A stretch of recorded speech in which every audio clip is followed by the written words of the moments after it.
We're gonna get a little dirty. I'm gonna show you guys some installation techniques on some cove base that I like to use. There's a ton of other ways to do it, but for me, this is what's been most successful in my 20-year career. I'm happy to share with you guys.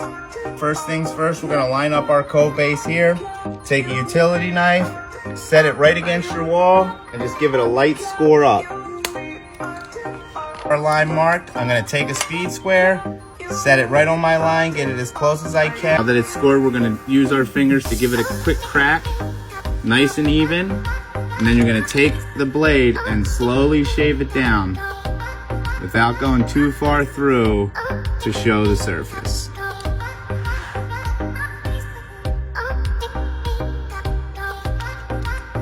And then once it's nice and clean, our bevel's there, give it another fold back, not too much, just to give it a clean, straight line, and you're good to go. With our lines pressed, you're gonna mark it there, keep it nice and tight. Come down to your next outside corner, make sure you're holding it as tight as you can, but you don't wanna stretch it. And do the same process. Take your utility blade, mark the back, set it down, speed square.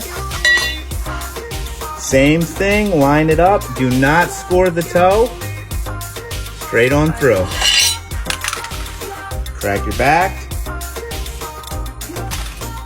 Shave it down. Apply the adhesive. Some guys might use a nozzle with multiple. I like to use the one. It's all preference. As long as you have enough adhesive on the back, that's what matters.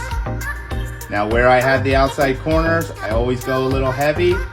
And then I'll squeeze it out through the top to make sure I get a good bond and wipe it off with a clean rag.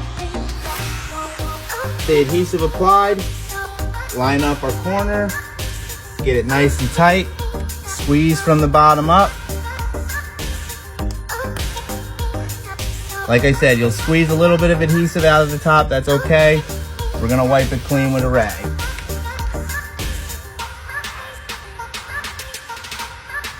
Just like that, you got some lightning tight corners all the way around. Double outside corner, the two-way.